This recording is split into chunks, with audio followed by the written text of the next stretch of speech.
Hello, dear students. Today we are discussing a very important topic, the scope of total income on the basis of residence or the incidence of tax, or simply the incidence of tax or scope of total income. And we know that the incidence of tax on a taxpayer depends upon his residential status and also on place and time of accrual or receipt of income. We already learned that the incidence of tax is highest on ordinarily resident, a little bit lower on not ordinarily resident, and lowest on non-resident.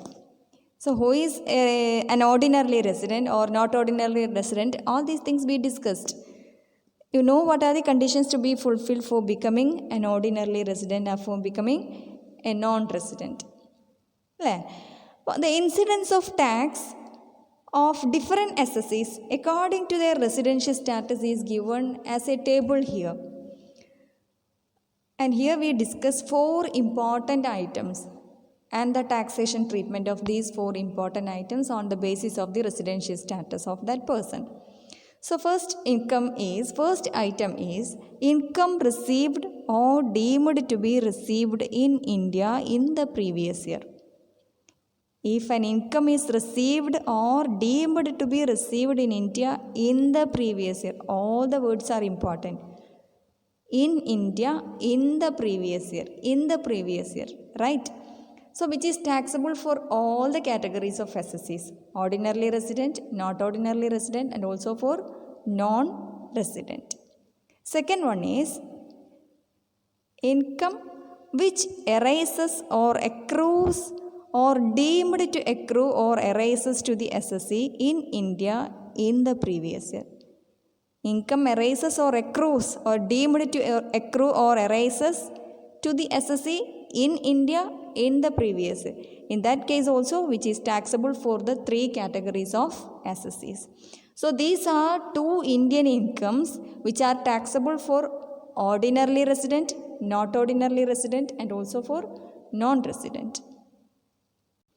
Then the third income is foreign income, that is divided into 2.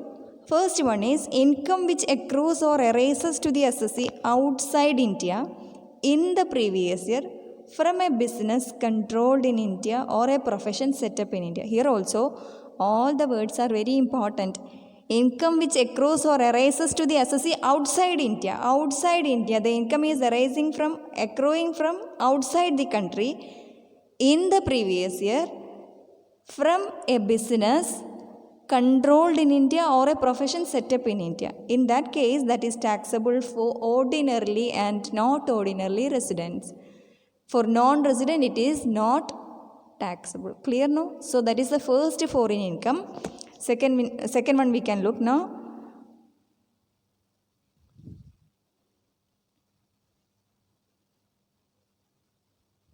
Income which accrues or arises to the SSC outside India from any other source. Now we discussed 2 important sources. One is business controlled from India and second one is a profession set up in India. If an SSC is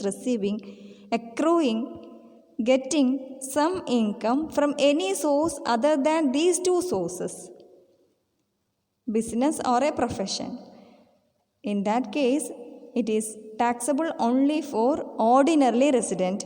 For not ordinarily resident and for non-resident, it is not at all taxable. So, 2 foreign incomes we discussed.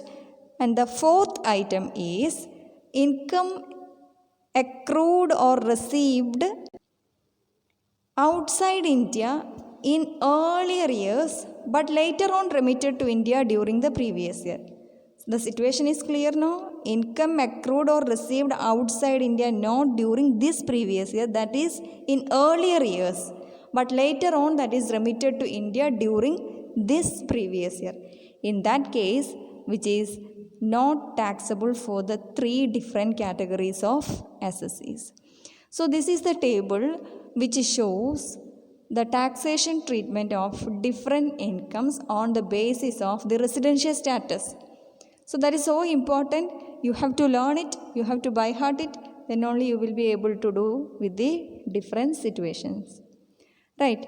Now we move to a problem related to this topic. So here is the question.